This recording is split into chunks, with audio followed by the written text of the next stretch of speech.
Mari kita nikmati hadirat-Nya. Syukur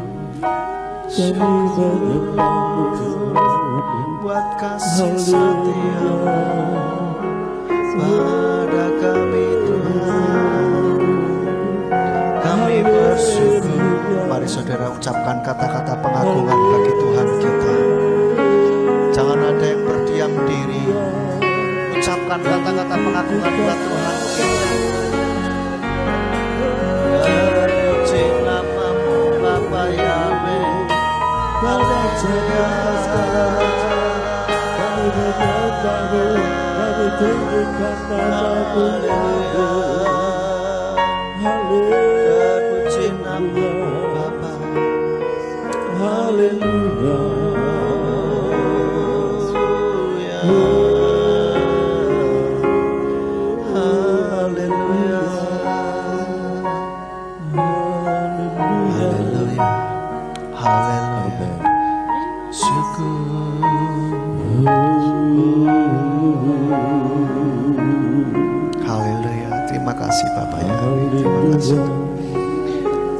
Mari jemaat Tuhan, saya undang untuk kita bangkit berdiri. Kita sebelum masuk dalam firman Tuhan, kita serukan Shema Yisrael Yahweh Elohim. Haleluya. Shema Yisrael Yahweh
Sore hari ini Tuhan sudah kembali kumpulkan kami untuk kami boleh memuji, memuliakan nama-Mu.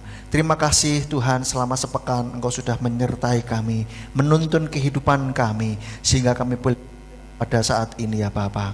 Terima kasih buat semua yang sudah terjadi di dalam setiap kehidupan kami, karena kami tahu semuanya mendatangkan kebaikan bagi setiap kami yang mengasihi-Mu Bapa. Terima kasih Bapak Yahweh, dan kami sudah memuji memuliakan nama-Mu. Sekarang kami akan mendengarkan kebenaran firman-Mu. Kiranya Tuhan urapi hamba-Mu dan urapi setiap kami yang mendengarkan firman-Mu. Biarlah setiap firman yang ditaburkan ini boleh menjadi kekuatan dalam hidup kami, menjadi call HL di dalam hidup kami, menjadi suara-Mu yang berbicara kuat di dalam hati kami, sehingga kami boleh, hidup kami boleh diubahkan dari hari lepas hari semakin menyenangkan hati-Mu ya Bapa. Dan jika ada kuasa kegelapan yang berusaha untuk mengambil firman-Mu dari dasar hati kami, membuat kami tidak konsentrasi, kami bersatu hati kami, tolak kami usir di dalam nama Yeshua HaMasiah.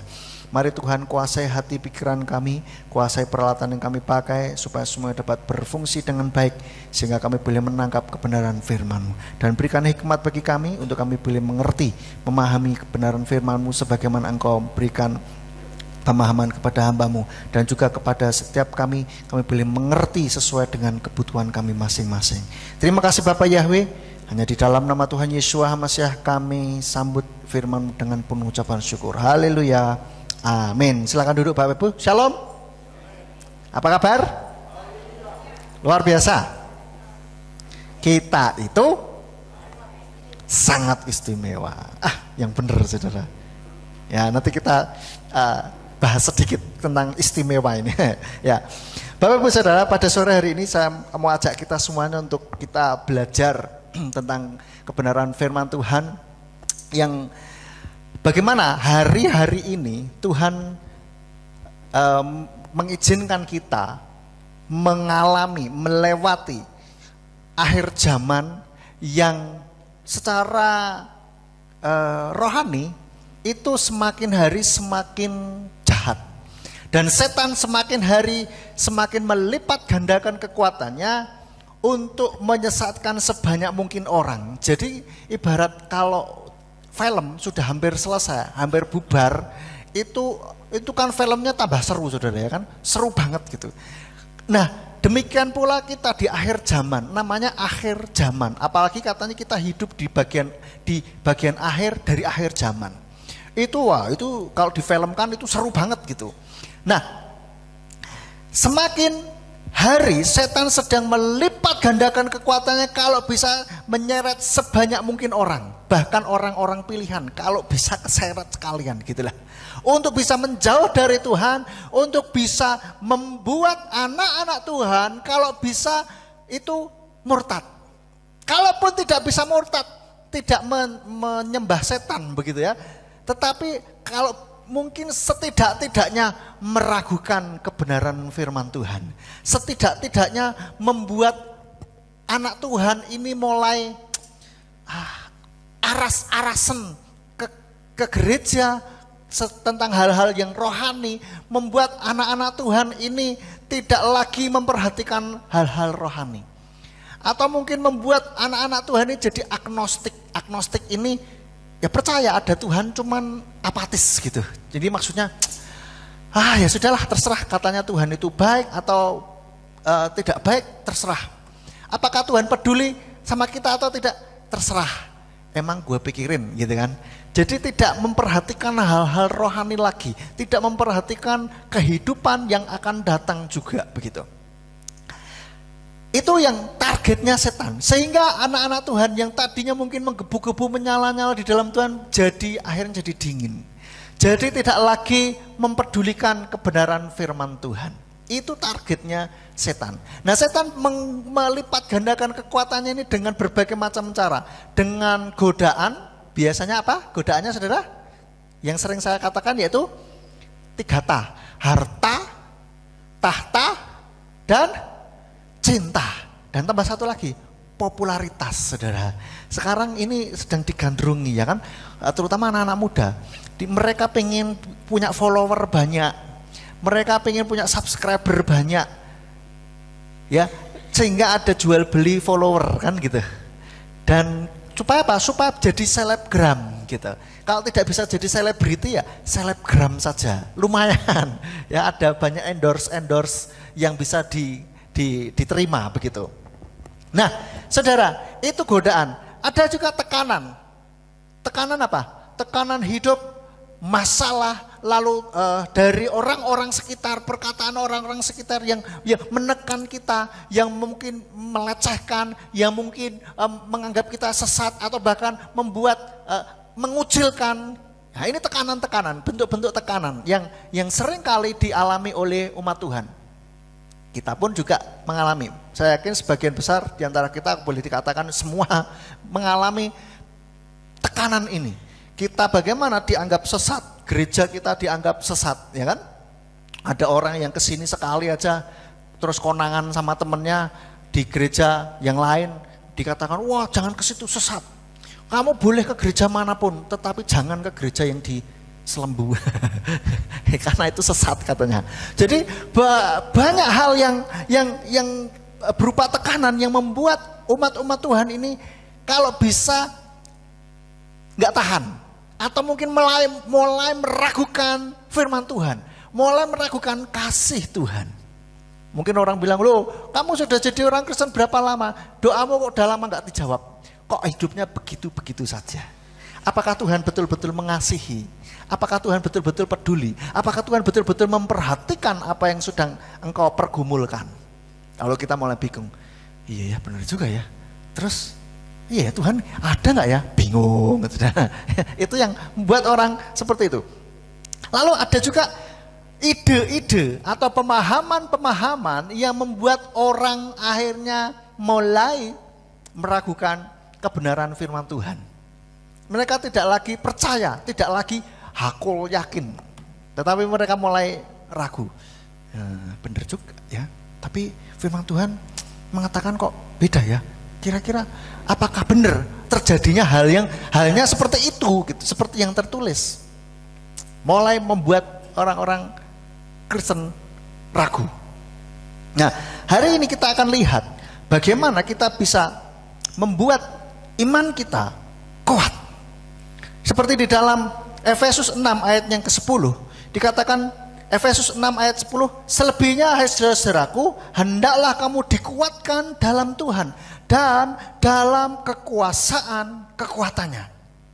Rasul Paulus katakan, hendaklah kita dikuatkan dalam Tuhan. Artinya iman kita ini kuat saudara. Dan dalam kekuatannya. Artinya biarlah kita juga mengalami kekuatan kuasa dari Bapa Yahweh ini. Amin.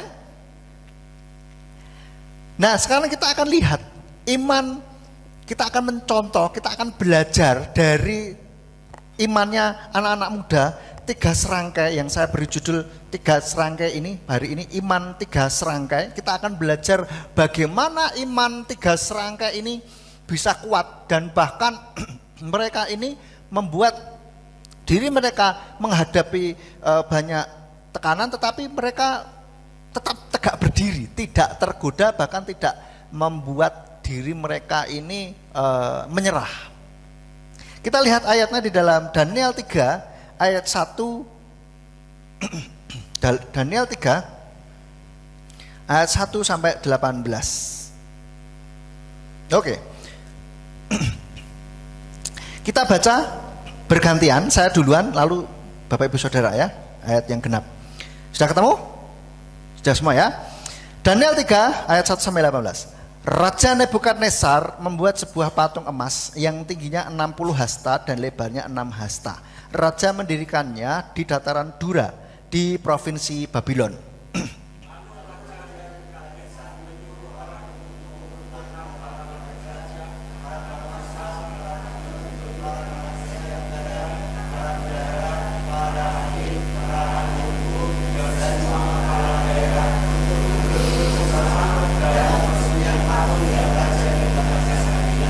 Lalu berkumpullah para wakil raja, para penguasa, para gubernur, para penasehat negara, para bendahara, para hakim, para abdi hukum, dan semua pegawai provinsi untuk peresmian patung yang Raja Nebukadnezar dirikan.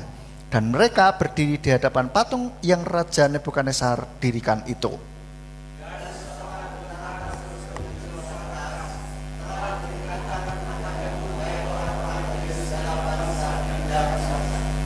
Pada saat kamu mendengar bunyi nafiri, seruling, harpa, rebab, alat musik berdawai, alat musik tiup, dan segala jenis alat musik, haruslah kamu sujud dan menyembah patung emas yang telah Raja Nebukadnezar dirikan.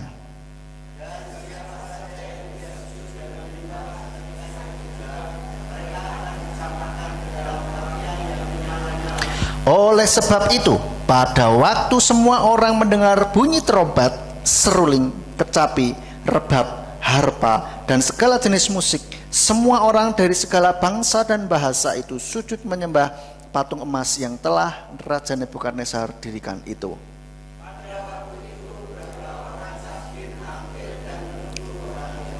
Dan mereka berkata kepada Raja Nebukadnezar, "Ya Raja, hiduplah selama-lamanya."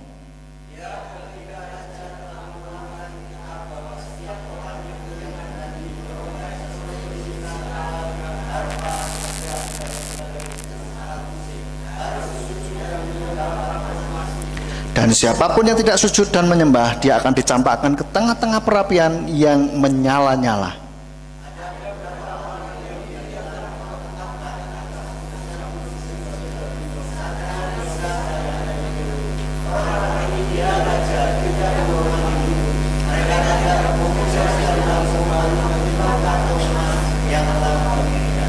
Maka dengan murka dan geram, Raja Nebukadnezar memerintahkan untuk membawa Sadrah, Mesah, dan Abednego. Lalu mereka membawa orang-orang itu menghadap Raja.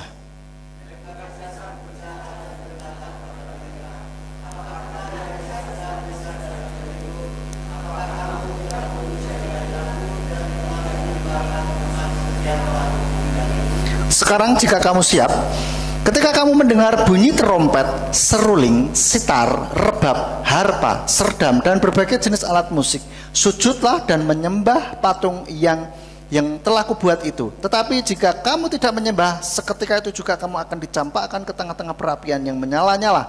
Dan ilah-ilah manakah yang dapat melepaskan kamu dari dalam tanganku?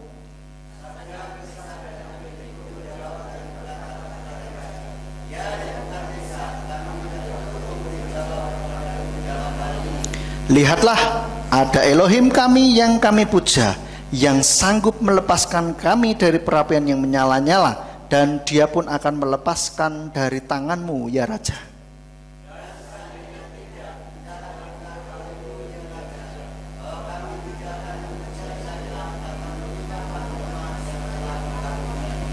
Amin.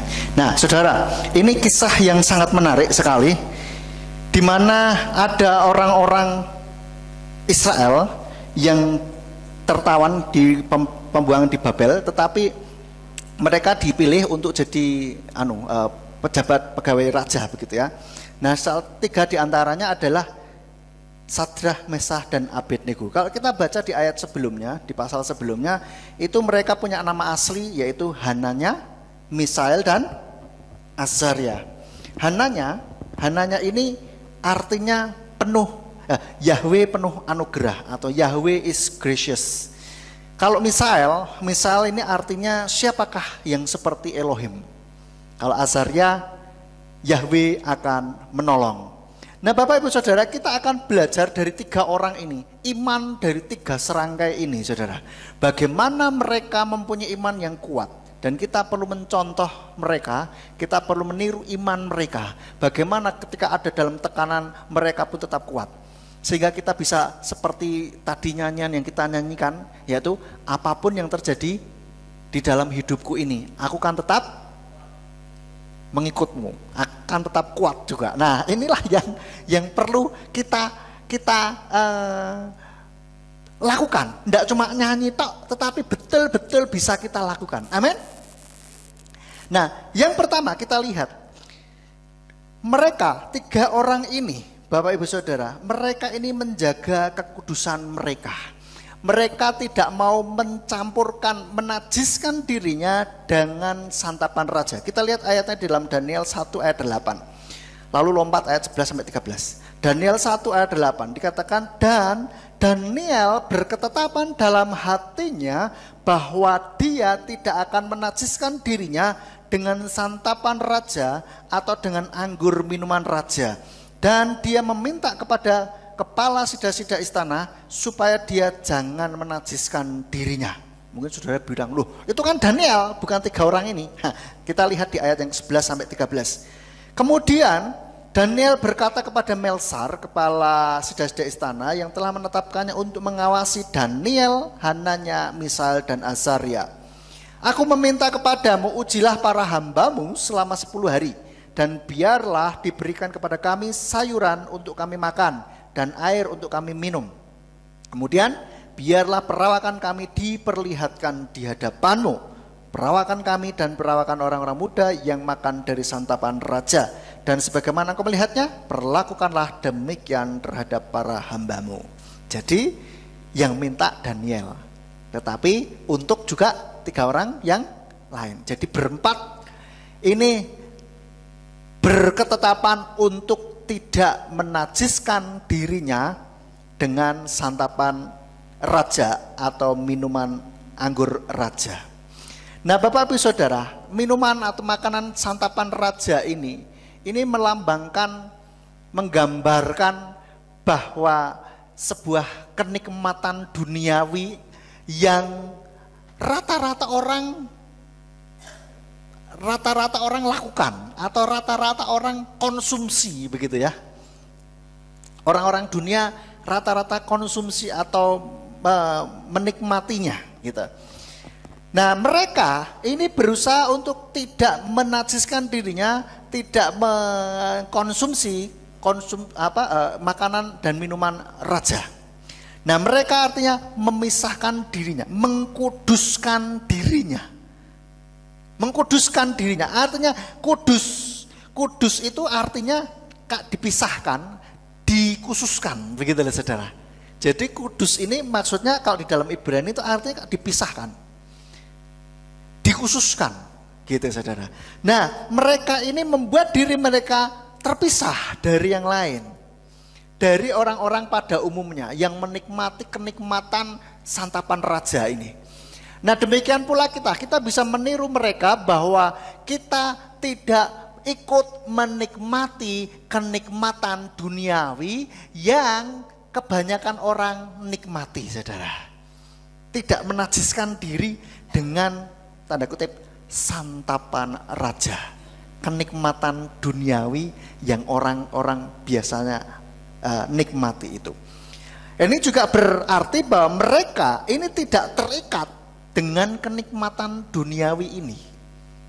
Mereka tidak mau diikat dengan kenikmatan duniawi ini, dan mereka ini tidak tergoda dengan kenikmatan santapan raja. Nah, seharusnya kita juga demikian. Kita tidak lagi tergoda oleh kenikmatan duniawi yang dunia tawarkan, saudara. Nah, apa saja kenikmatan duniawi yang dunia tawarkan? Seperti yang tadi sudah kita singgung, yaitu apa? Harta, tahta, cinta, dan popularitas. Itu kenikmatan duniawi yang orang-orang kejar, begitu. Tapi bukan berarti kita nggak boleh mencinta gitu ya. Boleh, tapi mencintai ala anak Tuhan, sesuai dengan firman Tuhan, gitu loh. Nggak asal mencintai, begitu. Amin, saudara. Terutama anak-anak muda, ya kan. Nah, kita harus memisahkan diri kita dari kenikmatan duniawi ini. Apa saja yang kenikmatan duniawi ini yang dianggapnya bisa mencemarkan diri kita. Ini orang-orang berempat ini, mereka tidak mau menajiskan dirinya katanya dengan santapan raja. Nah, seharusnya kita juga berusaha untuk memisahkan diri kita supaya tidak tercemar oleh kenikmatan duniawi yang orang-orang lakukan. Biasanya apa? Ini bisa berbicara mengenai 2 hal.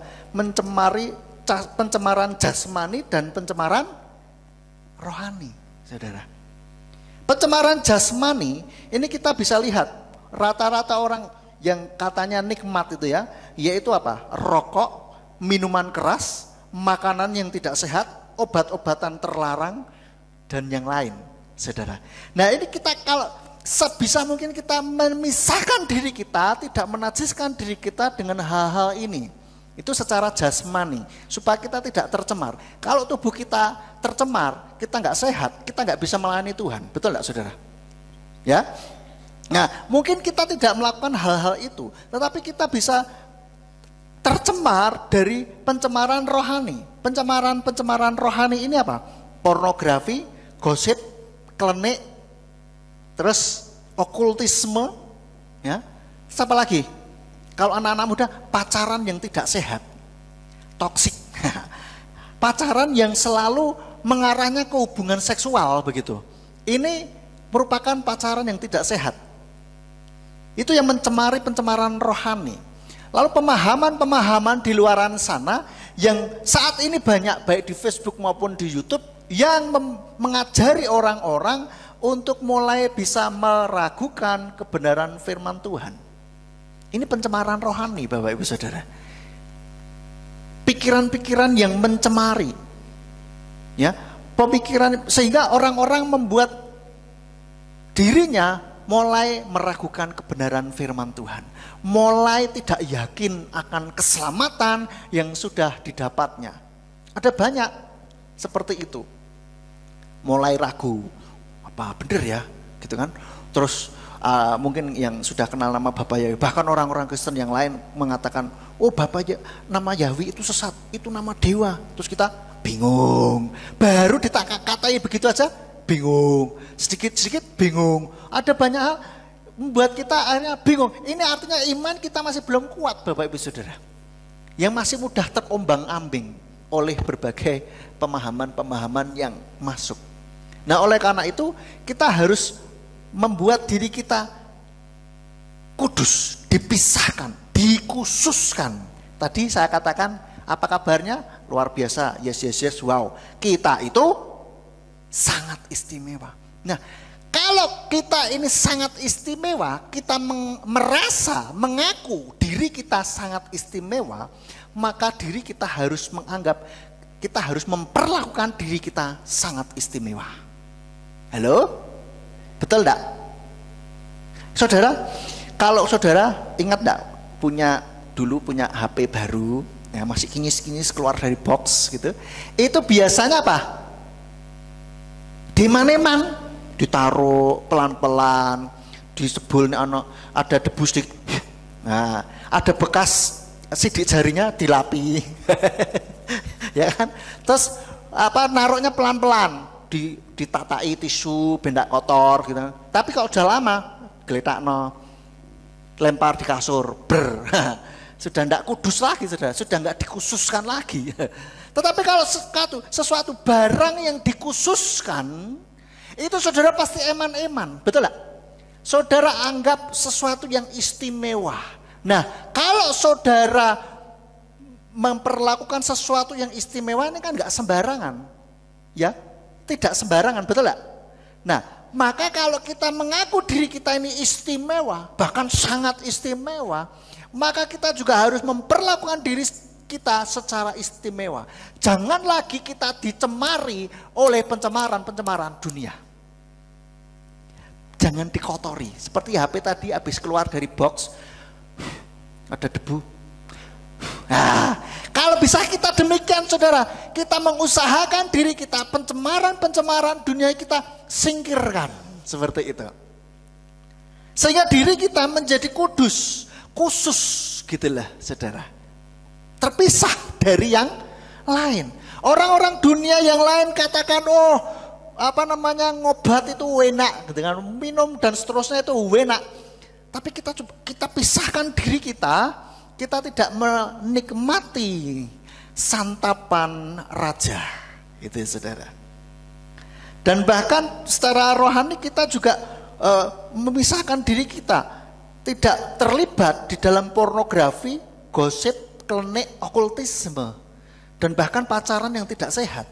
Jangan biarkan dirimu, hai yang para wanita, gadis-gadis yang masih pacaran fase-fase pacaran mencari jodoh ya, atau mungkin masih jomblo. Nah, buat dirimu istimewa. Namanya orang istimewa tidak boleh sembarangan orang nyentuh. Benar. Ya kan? Dan yang cowok, kalau dirimu merasa istimewa, kamu tidak akan mudah gampang-gampang menyentuh sembarangan orang. Karena dirimu istimewa. Pisahkan. Oh sudah terlanjur, bertobat, saudara. Jangan terus diterus-terus. Terlanjur mas, saya terlanjur basah, ya kadung sisan lah. Loh, jangan sudah, stop, sudah. Oke? Ini berhenti dari pencemaran dunia. Kita memisahkan diri kita, kita mengkuduskan diri kita dari kenikmatan santapan raja ini, saudara.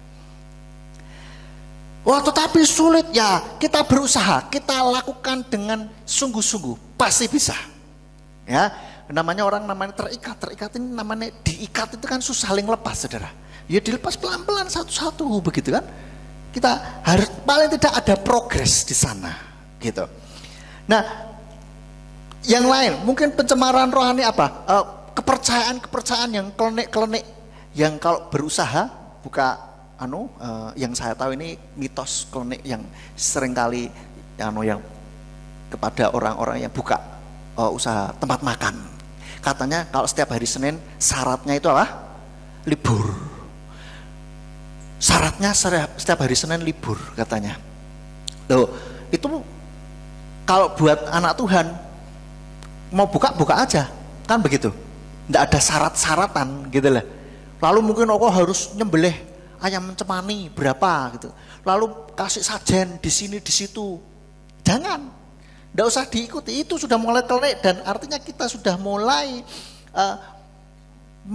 mengotori diri kita, mengotori rohani kita dengan hal-hal yang seperti itu.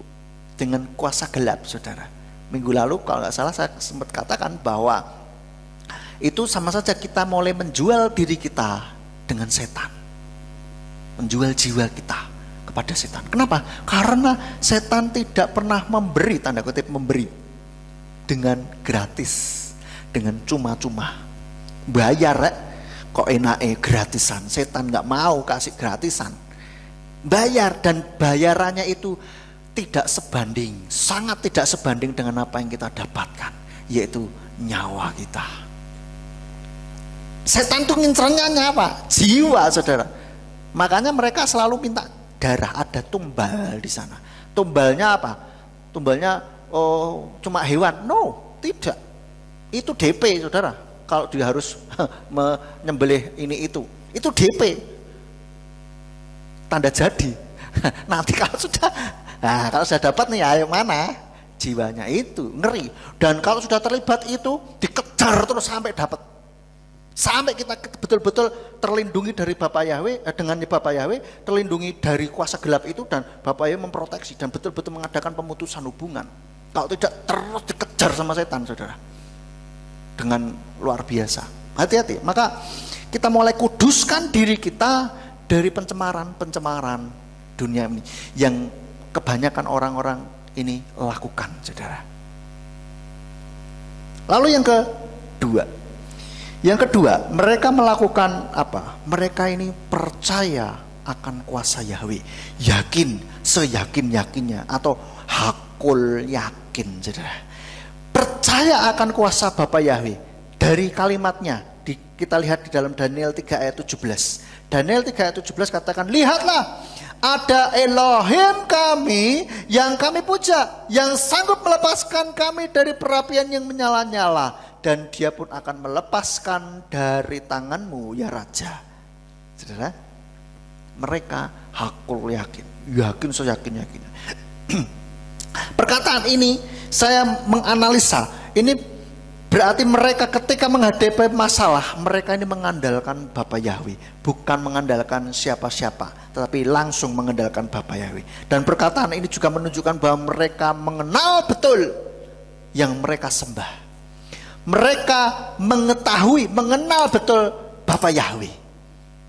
Bagaimanakah dengan kita? Apakah kita betul-betul mengenal Bapa Yahweh? Ataukah kita masih belum kenal? Kita masih kadangkala meragukan kuasanya. Kita mulai biasa kadang mempertanyakan, meragukan kasihnya.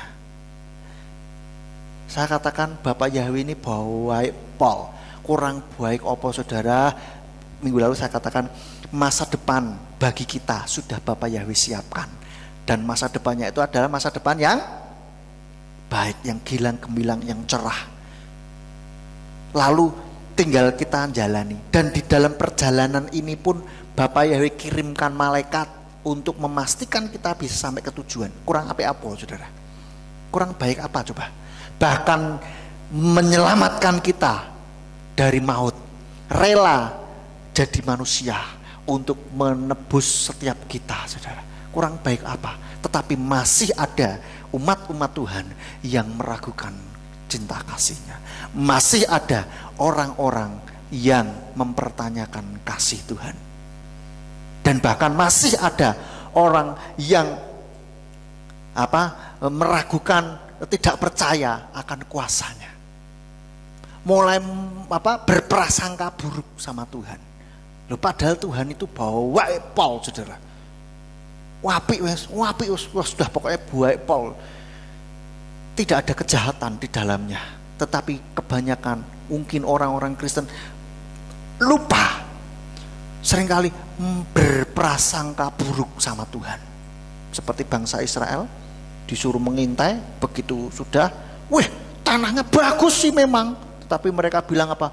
Tapi mereka yang menunggui besar-besar. Lalu mereka bilang, mengapa Yahweh membawa kita ke sini untuk mati di padang gurun? Lebih baik kita mati di Mesir. Loh, ya apa sih? Ini prasangka buruk kepada Tuhan. Nah, jangan sampai kita mulai berprasangka buruk sama Tuhan. Ada masalah, ada tekanan sedikit, kita langsung mulai, Tuhan, kenapa kok begini Tuhan? Aku kan sudah melayani, rajin ke gereja, aktif, sudah ini itu. Aku lo tidak neko-neko Tuhan. Kenapa ini terjadi? Apa Tuhan nggak sayang sama aku? Lu sudah mulai berprasangka buruk sama Tuhan. Padahal sekali lagi Tuhan tidak pernah merancangkan yang jahat. Amin.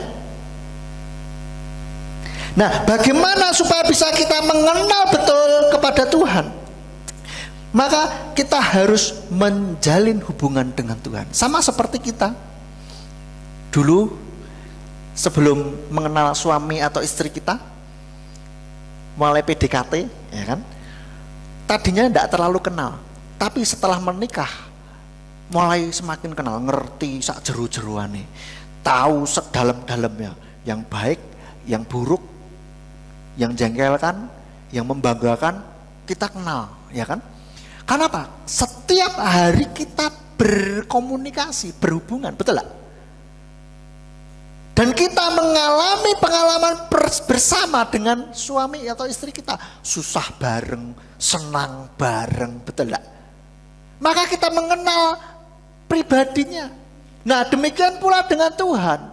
Untuk kita bisa mengenal pribadi dengan Tuhan, mengenal betul pribadinya, maka kita harus menjalin hubungan dengan Tuhan. Setiap saat kita harus terkoneksi dengan Tuhan. Roh kita, paling tidak pikiran dan hati kita ini loh, saudara, kalau bingung roh di pikiran dan hati kita itu terkoneksi dengan Tuhan. Selalu ingat Tuhan, baik dalam kita bekerja maupun melayani maupun belajar, kita ingat Tuhan. Sehingga dalam tindakan kita ingat Tuhan. Kita mau korupsi, ingat Tuhan. Loh, ada Tuhan nih. Wah, enggak lah, jangan korupsi lah. Begitulah. Kita mau melakukan hal yang jahat, wah, ingat Tuhan. Gitulah saudara. Sehingga kita terus connect dengan Tuhan. Dan terus itu menjalin hubungan dengan Tuhan. Memuji Tuhan. Masa pun memuji Tuhan saudara. Kita melakukan hal itu. Connect dengan Tuhan. Menjalin hubungan dengan Tuhan. Berdoa saat teduh. Komunikasi dengan Tuhan. Adakan komunikasi terus menerus sehingga kita mengenal betul pribadinya, sehingga Tuhan kasih kode pun kita ngerti gitu loh saudara. Tuhan ngomong itu kita tahu. Jangan sampai Tuhan sudah berteriak-teriak, hei jangan lakukan. Ibaratnya ya kan, ibaratnya Tuhan sudah teriak-teriak bengok sampai sak kenceng-kencengnya kita nggak gubris. Misalkan, jangan lakukan itu, jangan. Wah kita tetap saja. Mungkin yang contoh yang mudah itu, saya kasih contoh untuk anak-anak muda ya, karena masih muda saya kan. Jadi contohnya anak-anak muda. Sudah dibilang jangan pacaran dengan yang tidak seiman, ngeyel. Wah Tuhan, tapi dia baik Tuhan.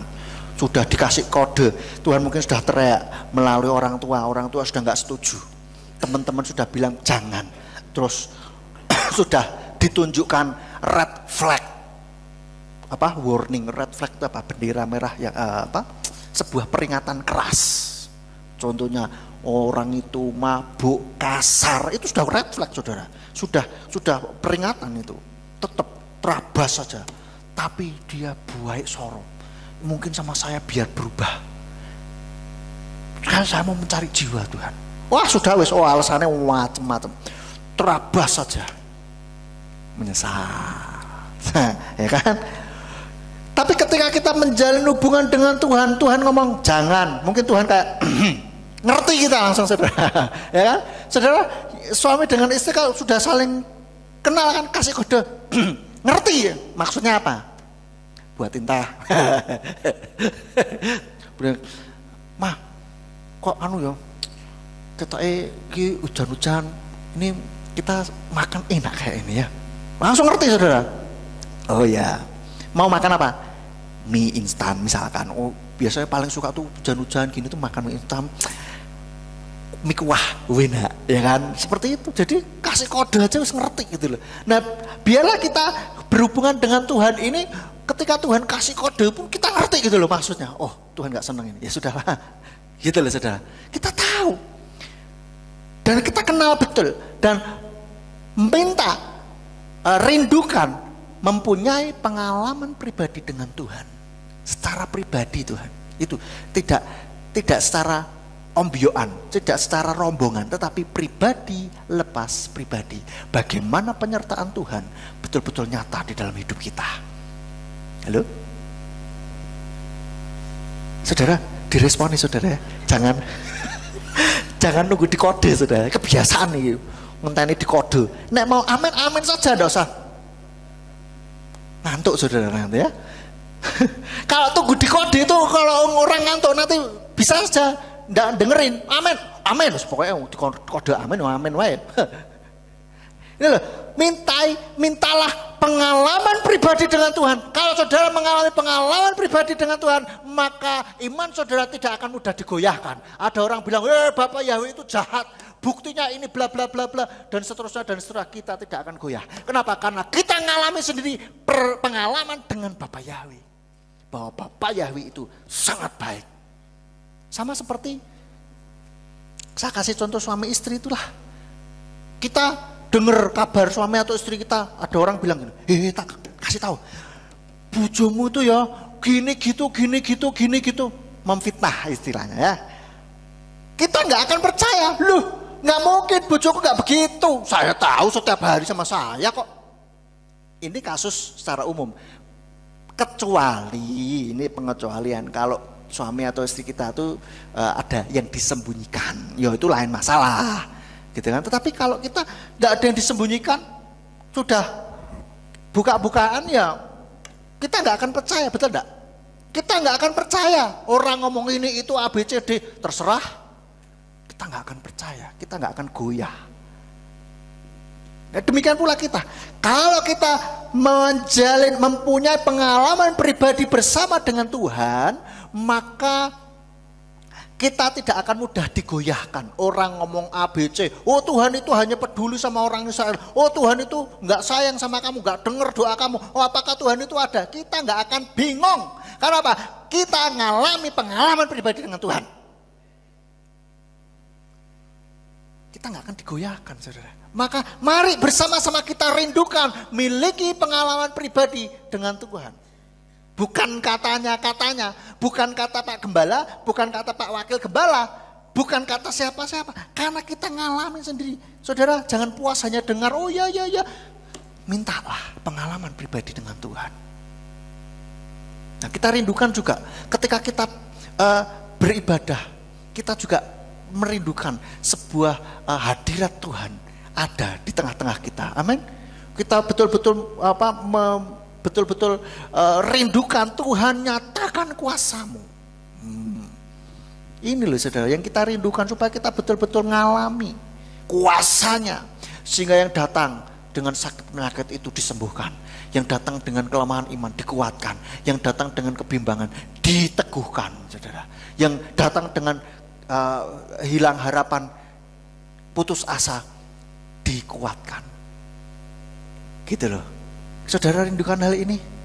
Maka kita ayo bersama-sama rindukan pengalaman pribadi dengan Tuhan. Nah, untuk hal ini, untuk Tuhan bisa melawat kita semua di dalam setiap kali kita ibadah, tidak hanya tergantung pada pelayan mimbar ini saja, tetapi dari kita semuanya yang datang, rindukan. Baik yang ada di YouTube pun bisa merasakan hadirat Tuhan.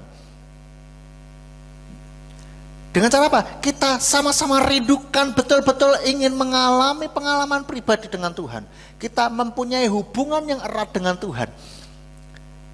Kita rindukan itu, kita lakukan itu, saudara. Menjalin hubungan dengan Tuhan, kita mempunyai pengalaman pribadi dengan Tuhan. Rindukan semua, jemaat maupun pelayan mimbar, apalagi pelayan mimbar harus lebih sungguh-sungguh lagi dalam melayani itu, persiapan dengan sungguh-sungguh. Dengan segenap hati, nggak hanya latihan saja, tidak, tetapi secara rohani itu harus lebih lagi disiapkan, sikap hatinya mulai disiapkan, jalin hubungan dengan Tuhan itu terus dijalin, supaya apa? Tuhan berkenan hadir di tengah-tengah kita dan melawat kita. Yang saya bilang hadir itu bukan berarti, berarti kalau gini Tuhan nggak hadir. Katanya omnipresent, maha hadir. Masa di sini nggak ada? Bukan begitu maksudnya. Maksudnya adalah Tuhan berkenan untuk melawat setiap kita. Hadiratnya ini terasa gitu loh saudara, di dalam hati. Bahkan kalau bisa itu sampai, kalau yang sangat kuat sekali itu kadang tubuh kita itu bisa merasakan merinding gitu saudara. Ada sesuatu yang beda. Sehingga kita beribadah tidak hanya liturgi belaka saudara. Datang puji-pujian, dengar firman, pulang. Enggak cuma itu. Kenapa? Kalau begitu terus itu akan menjadi sebuah rutinitas dan akan membosankan, betul enggak? Tetapi kalau kita setiap kali ibadah ada hadirat Tuhan, maka setiap kali ibadah itu ada sebuah pertemuan raya yang kita nanti-nantikan. Kok amin cuma satu orang yang saya dengar? Lupa lagi, harus nggak kebiasaan ya. Mulai sekarang biasakan sudah responi firman Tuhan, amin. Nggak usah tunggu di kode, amin. Gitu saudara. Kalau saudara ini yes, amin gitu loh. Oke, yang ketiga, mereka komit kepada Bapa Yahweh di dalam Daniel 3 ayat 18. Dan seandainya tidak, hendaklah diketahui olehmu ya Raja, bahwa kami tidak akan memuja ilah-ilahmu atau menyembah patung emas yang telah kau dirikan itu. Ini ngeri saudara, perkataan yang luar biasa. Kalau Bapak Yahweh pasti akan nolong, kalaupun gak tolong, kami tetap tidak akan menyembah ilahmu. Luar biasa saudara. Ini iman yang luar biasa, komit kepada Bapak Yahweh. Bisakah kita tetap beriman kepada Bapak Yahweh meski kondisi tidak mengenakan, meskipun doa tidak dikabulkan? Bisa tidak? Saudara sendiri yang jawab dalam hati. Harus bisa. Ini iman yang sudah betul-betul mengakar kuat, tidak akan tergoyahkan dengan apapun juga. Doa tidak dikabulkan, tidak mutung saudara. Ini orang yang sudah bisa ngomong begini, ini orang tidak akan mudah, tidak akan bisa mutung, nggak akan mutungan. Tersinggung, mutung. Terus apa lagi? Doa nggak dijawab-jawab, mutung. Cari jodoh nggak dapat-dapat, mutung.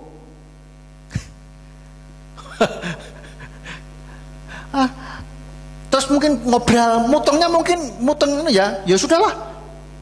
Timbangannya orang kawin, repot saudara.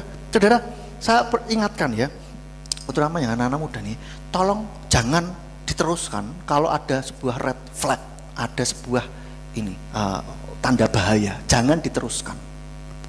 Apalagi yang tidak seiman, sudahlah, tidak usah diterusin. Ya, ada kesaksian dari Bapak Gembala kan dulu, ada anak remajanya yang sudah dikasih tahu jangan, tetapi nekat. Tapi dia mau nganterin ke gereja, Om. Ya sudahlah. Ya, Om masih pacaran, nganterin mau lah. Kalau sudah menikah, lain ceritanya. Ya. Terus akhirnya apa? Begitu sudah menikah, langsung diultimatum. Sekarang kamu miliknya siapa? Miliknya Mas, miliknya Yesus atau miliknya Mas? Bingung mereka.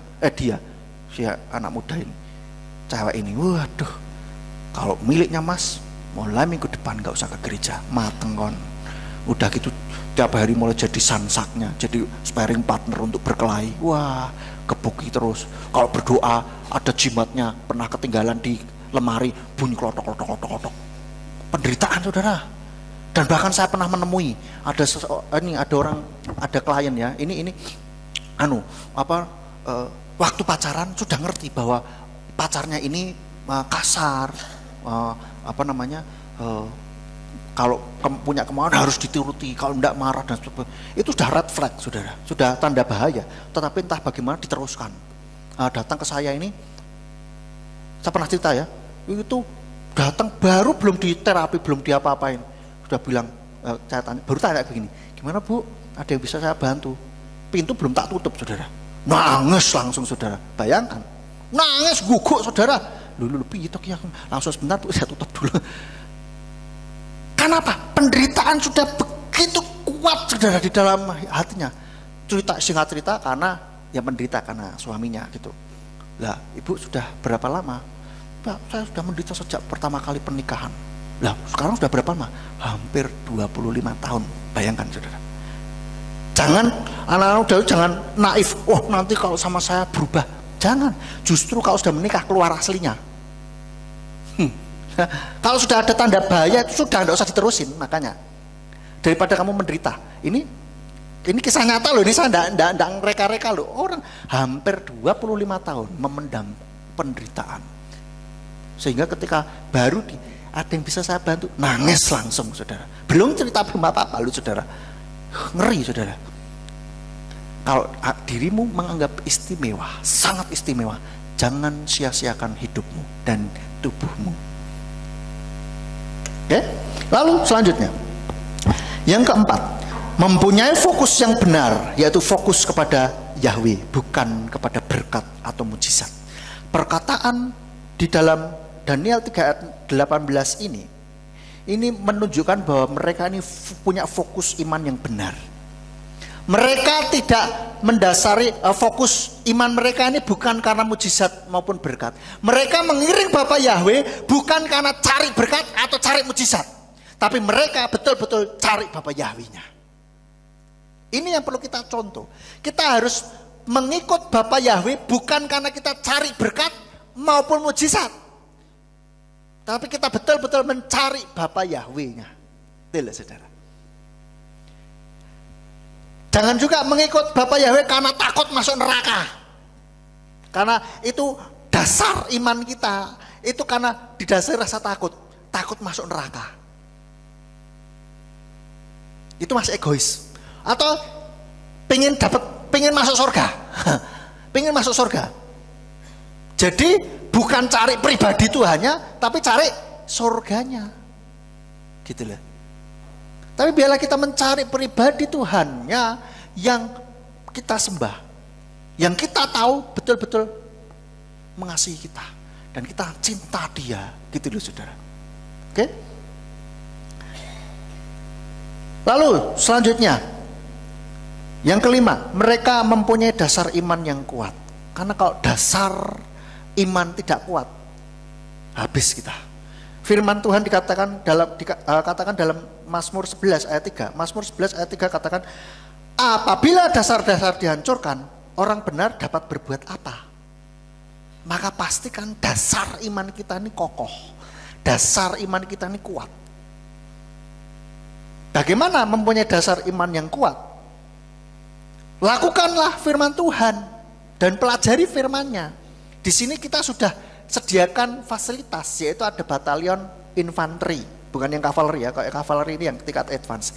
Kalau dasar iman ini dalam batalion infanteri, ikutlah. Itu tentang dasar-dasar kekristenan, saudara. Tidak hanya tidak untuk beragama, tetapi kita bagaimana kita memahami kebenaran firman Tuhan yang menjadi dasar-dasar iman kita ini. Bahas di sana. Kalau ada pertanyaan ditanyakan. Maka kalau ada, mungkin tidak harus di batalion ya. Kalau ada pertanyaan, ada yang membingungkan, boleh tanya kepada kami. Tanyakan. Kalau kami juga nggak bisa menjawab, kita akan berdoa bersama. Kita akan cari jawabannya. Gitu loh, saudara. Dan yang pasti jangan sampai kita goyah. Bingung. Ada pertanyaan ini bingung, sedikit-sedikit bingung. Ya, jangan mudah dibingungkan. Ada orang bilang, Yesus itu tidak mati disalib loh. Ya, iya, bingung. Iya, apa iya? Bingung. Baru ditanya begitu aja bingung. Belum ditunjukkan tanda kutip bukti-bukti yang katanya begitu. Bingung. Ini kan rapuh sekali. Ibarat disebul kawur, saudara.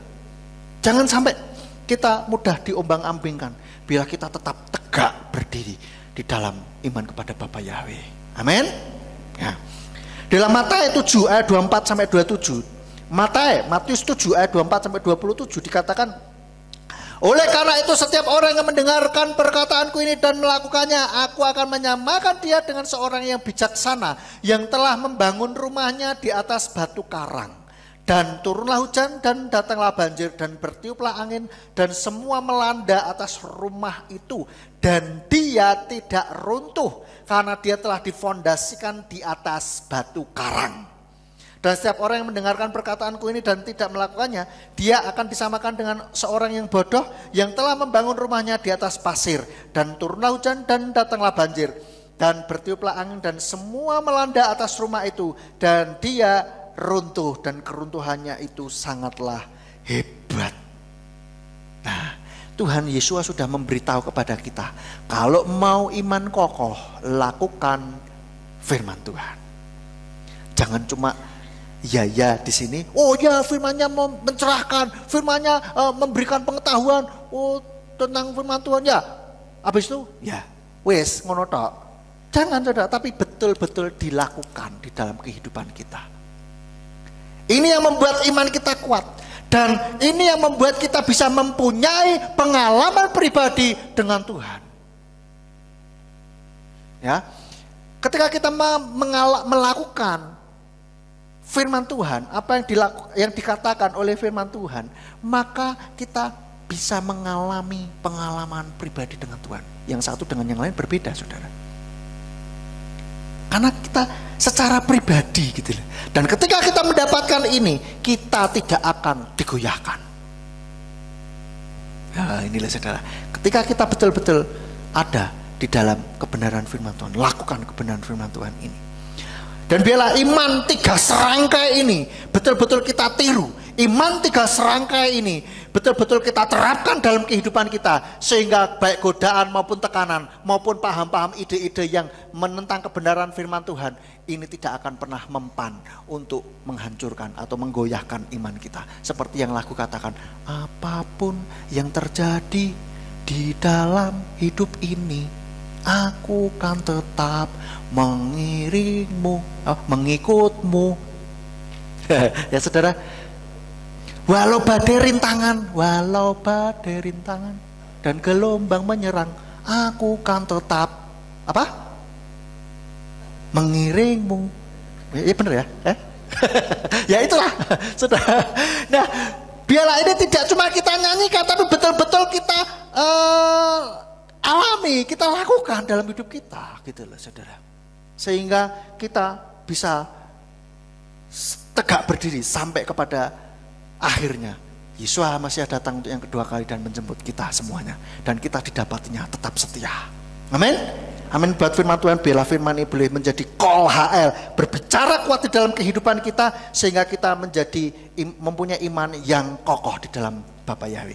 Amin. Buat firman Tuhan, saya kembalikan kepada Bapak Gembala. Haleluya. Sudah, secara iman 3 serangkai ini merupakan iman yang sangat dahsyat. Artinya basic imannya bukan karena mendapatkan sesuatu, tetapi karena dari dirinya mencintai. Tadi pagi ketika saya bangun subuh untuk mempersiapkan diri ke gereja, saya mendapatkan ada link Zoom yang dihadiri oleh banyak orang-orang Kristen dan para pemimpin rohani di sana. Kemudian sambil menunggu waktu, saya mendengarkan. Judulnya itu Mengenal Hati Bapa. Tetapi ujung-ujungnya justru hati Bapa lah yang disuruh pemaksa untuk mengenali kita. Jadi terbalik, saudara-saudara. Dan ini sangat mengerikan sekali karena banyak pemimpin-pemimpin rohani yang merasa tidak bersalah menyebut-nyebut nama sesembahan lain. Yang dijadikan patokan adalah karena dalam doanya bisa melakukan mukjizat dan diberkati. Ini betul-betul mengerikan sekali, saudara-saudara. Karena itu pada hari Selasa yang akan datang, 2 hari lagi, saya akan menyampaikan di program Refleksi Radio Surya Kebenaran dengan judul yang sama, yaitu Mengenal Hati Bapa. Tolong saudara bisa mengikuti dan bila perlu saudara banyak bertanya supaya bisa didengar oleh yang lain, karena kebanyakan pemimpin rohani sekarang ini untuk menyampaikan kebenaran itu tidak berani, saudara-saudara. Pertama, takut dipecat. Yang kedua, takut pamornya turun, karena ini bukan kebijaksanaan yang populer, ya, tetapi seringkali takut kepada sinode daripada takut kepada Tuhan itu sendiri. Karena itulah maka saya akan coba untuk mengangkat kembali tentang masalah nama Tuhan. Ada orang yang mengatakan, bosan saya, Pak Yakob ngomongnya nama Tuhan melulu. Ya, itulah panggilan saya untuk mengubah negara kita supaya Indonesia penuh dengan kemuliaan Bapa Yahweh, bukan kepada yang lain. Karena itu coba saudara sebarkan, nanti saya sudah ngomong sama Alex, saya suruh untuk membuat flyer secepat mungkin supaya bisa dibagikan juga kemana-mana, supaya orang bisa mendengarkan Radio Surya Kebenaran yang membicarakan tentang hati Bapa. Sebetulnya hati Bapa itu seperti apa? Tadi yang disampaikan oleh Pak Simeon itu sudah sangat telak sekali, ya, karena sekarang ini orang yang dipikirkan hanya keuntungan, sehingga ketika sesuatu yang tidak enak terjadi atas kita, kita tinggalkan Tuhan. Tetapi tidak halnya dengan 3 orang yang tadi disebut namanya, Sadrah, Mesak, Abednego. Mereka katakan apa? Kalaupun, ya ini luar biasa, kalaupun dia tidak menolong, aku tidak akan menyembah kepada patung buatan raja. Ini luar biasa sekali. Artinya dia yakin bahwa kehidupannya itu bukan hanya sekedar menerima pertolongan Tuhan, tetapi karena kehendak Tuhan. Dan Tuhan tidak pernah menghendaki kita susah, loh, saudara. Ya, ini yang harus diingat. Tuhan tidak menghendaki kita susah. Dia itu hatinya pilu ketika melihat ada anak-anaknya menjerit mengalami kesusahan. Karena itu dekatlah kepada Tuhan. Walaupun dunia katakan, bahkan terakhir dikatakan tahun 2023 ini Indonesia akan mengalami resesi, saya katakan bersama dengan Bapa Yahweh kita tidak akan resesi. Karena Tuhan yang akan selalu menolong kita. Baik Bapak Ibu Saudara sekalian, kita tutup, kita berdoa untuk firman yang sudah kita dengar pada saat ini. Bapa Surgawi, kami mengucap syukur untuk firman yang sudah Engkau taburkan melalui hamba-Mu, untuk kami mengikuti jejak 3 orang pilihan Tuhan, Sadrah, Mesak, Abednego, yang tidak digoyangkan apapun juga imannya kepada Bapa Yahweh, supaya kehidupan kami juga menyenangkan hati-Mu. Terima kasih Bapa, berkati hamba-Mu yang sudah menyampaikan isi hati-Mu, dan berkati seluruh jemaat yang mendengarkan firman-Mu, baik yang mendengarkan di ruangan ini maupun dari rumah masing-masing. Engkau berkati dengan luar biasa. Terima kasih Bapa, segala puji syukur kami naikkan kepadamu. Demi nama Adonai Yeshua HaMashiach, kami sudah berdoa dan mengucap syukur. Haleluya. Amin. Kita akan memberikan persembahan untuk radio. Saya persilakan. Saya akan mengubah sedikit lirik lagunya, saudara-saudara. Coba diulang lagi lirik lagunya tadi. Apapun yang terjadi di dalam hidup ini, aku kan tetap mengikutmu. Terus, walau badai menghadang dan gelombang menerjang, namun imanku kan tetap kuat. terus. Bersama Yesus. Bersama Yesus, bukan ku akan menang, ku pasti menang. Kalau akan itu belum, kita masih bingung menang apa kalah ya aku ini. Bisa dipahami saudara-saudara? Bisa. Ya, kita coba lagu nyanyi ya sekali ini ya. Yuk kita berdiri bersama-sama. Mari silakan mari. Amin. Ku pasti bisa bersama Bapak Yahweh. Haleluya.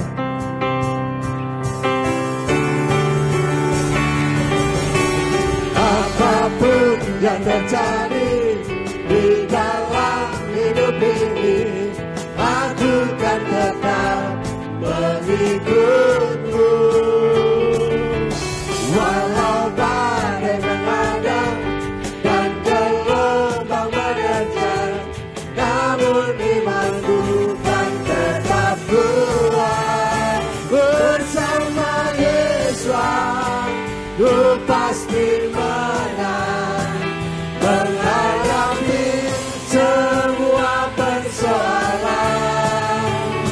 Bersama Yesus, ku pasti bisa untuk menjadi lebih dari penuh. Bersama Yesus, bersama Yesus, ku pasti menang, menghadapi semua persoalan. Bersama Yesus, ku pasti bisa untuk menjadi lebih dari pemenang. Ya, silakan duduk dulu. Ini kan lagunya jadi pas klop. Ku pasti menang dan ku pasti bisa. Jadi tidak ada keraguan-raguan sedikit pun. Saya di dalam mengiring Tuhan tidak ada keraguan-raguan. Karena itu apapun resikonya saya tetap terjang nama Bapa Yahweh harus ditinggikan di Indonesia. Kita akan mendengarkan pengumuman multimedia, saya persilahkan.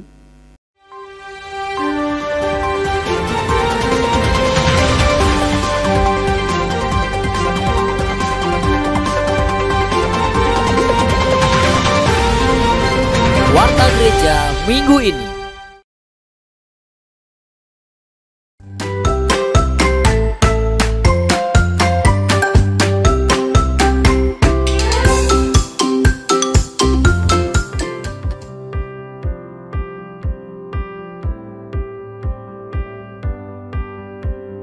Akan diadakan Sarasehan Sinode Gereja Pemulihan Firman yang ke-6 pada tanggal 14 sampai 16 Februari 2023 di Hotel Gria Persada Bandungan.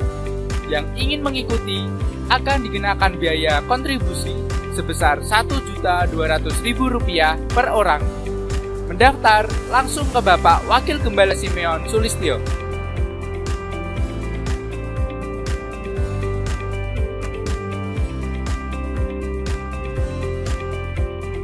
Akan diadakan juga KKR pada hari Selasa 14 Februari 2023 pukul 18.30 waktu Indonesia Barat di Hotel Gria Persada Bandungan. Yang ingin mengikuti bisa mendaftar ke Bapak Sarmujito paling lambat 24 Januari 2023. Gratis dan tidak boleh menyusul.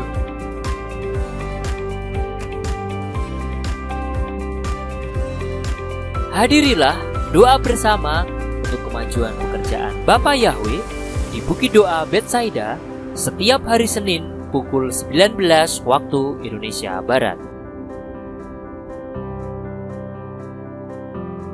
Jadwal MK yang akan datang: MK Sungai Sukacita di tempat Ibu Kasni pada pukul 18 waktu Indonesia Barat. MK Surya Kasih di tempat Bapak Musman pada pukul 19 waktu Indonesia Barat. Dan MK Nasaret di tempat Bapak Yusmin pada pukul 19 waktu Indonesia Barat.